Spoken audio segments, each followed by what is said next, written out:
I've been walking wrong, apparently. You know who this is. By what name are you known? There are some who call me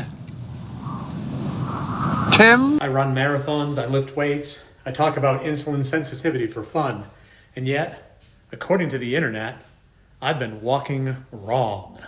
Yes, walking, the thing that toddlers figure out without a YouTube tutorial. So today, we're going to talk about where the 10,000 steps myth actually came from, whether there's a magic number, the viral walking hacks influencers swear by, and how I'm going to test them in my own highly sophisticated, completely unscientific, slightly sarcastic experiment. So let's go. Believe it or not, the whole 10,000 steps a day thing didn't come from a groundbreaking scientific study. It started in 1965 Japan. A company called Yamasa-Tokei Keiki created one of the first pedometers and named it the Manpo-kei, which literally means 10,000 step meter. The number wasn't pulled from a lab. It was pulled from a branding meeting. It sounded catchy. It looked cool in Japanese characters. Someone even said the character looked like a little person walking. Science? Not so much. Smart marketing? Absolutely. Now, does that mean 10,000 steps is bad? No. It just means that it wasn't handed down from Mount Physiology engraved on stone tablets. So is there a magic number? Is 10,000 the right number? Is there a better number? Is there a magical step count that fulfills all our health goals and wishes and makes abs appear overnight? No, but that hasn't stopped fitness gurus and influencers from telling us we've been walking wrong. Most people walk every day, but what if they walk wrong? Think walking is too slow to burn fat? It's only true if you're walking the wrong way. It's not always about how many steps you do, but about what kinds of steps you're doing that make the biggest difference when it comes to your fat-burning potential. But the truth is, when you walk the right way, at the right time, using a few simple tweaks, you turn a basic walk into a fat-burning furnace. Apparently, we're walking too slow, or too fast, or not uphill, or without a weighted vest, or at the wrong lunar phase. Personally, I think you're only walking wrong if you're doing it like this.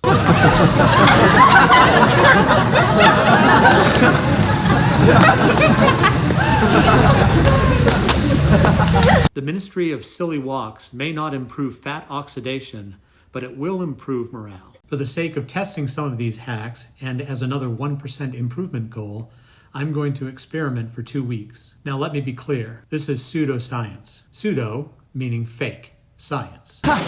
Anyway, just because something is unexplained doesn't mean that it's psychic or magic or mystic. It just means that we can't explain it right now.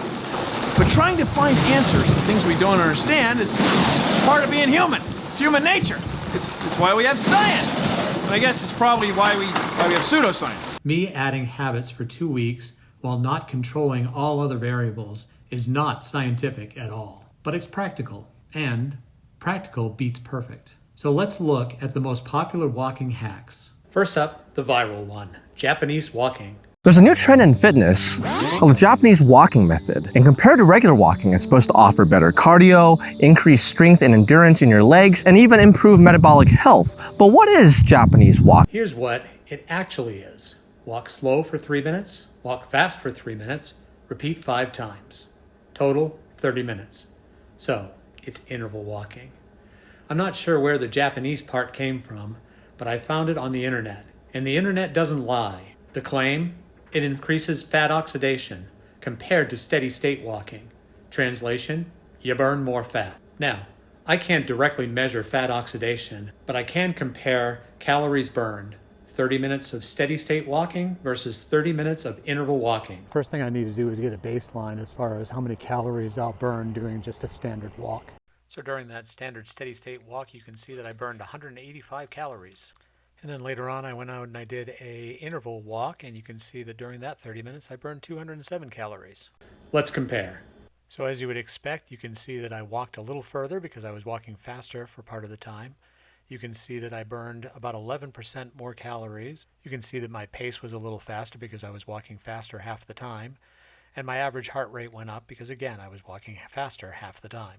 And not really surprising, interval walking will actually burn more calories in the same amount of time. Hack number 2, incline walking, walking uphill. Shocking, I know. Walking uphill burns more calories than walking on flat ground. Dan Go claims you can burn up to 50% more calories walking uphill than walking on flat ground. And if you've ever walked uphill, you already knew that, because your lungs send you a formal complaint. This one I did at the gym because I wanted to be walking on an incline the entire time, so I did it on the treadmill. You can see here I burned 305 calories in the 30 minutes. Now you can see here when I put it into the comparison chart that I did not walk as far because I'm not able to walk as fast uphill. And I did 305 calories, which is about 64% more than the steady state walk on a relatively flat surface. And you can see that's because my heart was beating much faster at 142 beats per minute. Next up, wearing a weighted vest or a rucksack. Studies show that walking with added weight can increase calorie burn by roughly 10 to 15%. There are also claims that it may help reduce visceral fat, build and maintain lower body muscle, and improve overall conditioning. And honestly, this one makes intuitive sense. More load means more work. All right, I'm doing a little test walk with a 20-pound rucksack for 30 minutes. Let's see how it goes. So for that 30-minute walk with the rucksack, it looks like I burned 209 calories. So if we do a comparison there, you can see that I was up probably about 12% with the rucksack as far as average calories burned. I was a little bit faster than the steady state walk, and my heart rate was a little higher, but a little less than the interval walk. Hack number 4, walking after meals. This one may be the most interesting. Walking after meals is supposed to help blunt blood sugar spikes. Here's how it works. When you eat carbs, blood sugar rises. Insulin rises to maintain it. Excess glucose can get stored as fat, especially if energy isn't being used. Walking after meals helps muscles use the glucose immediately, reducing blood sugar and insulin spikes. This can improve insulin sensitivity over time. And as someone who's talked openly about normal labs but an expanding waistline, this one hits home.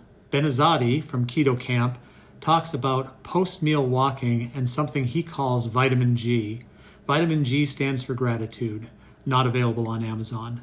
Gratitude is supposed to reduce stress, lower cortisol, improve blood pressure, improve blood sugar regulation, and potentially extend lifespan.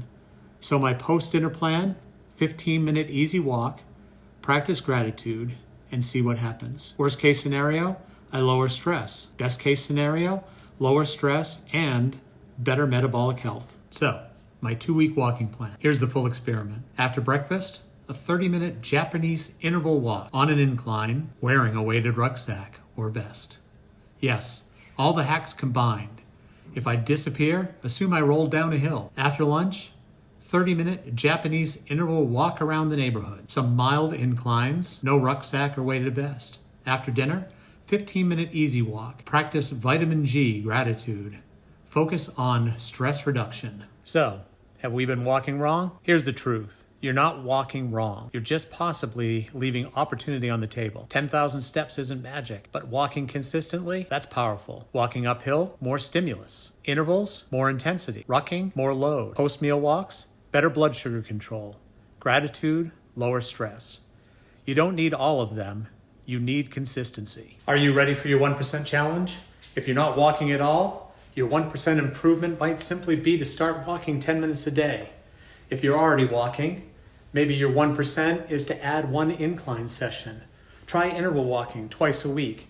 Add a light weighted vest, or take a 10-minute walk after dinner. Small changes, repeated daily, compound over time.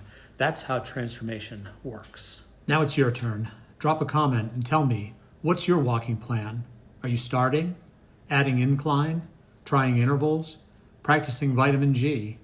I want to hear it. If this helped you think differently about something as simple as walking, like the video. Share it with someone who thinks 10,000 is a sacred number. Subscribe and ring the notification bell so you never miss the next episode. Because we don't blindly trust the hype here. We question it, we test it, and we improve 1% at a time. See you in the next one.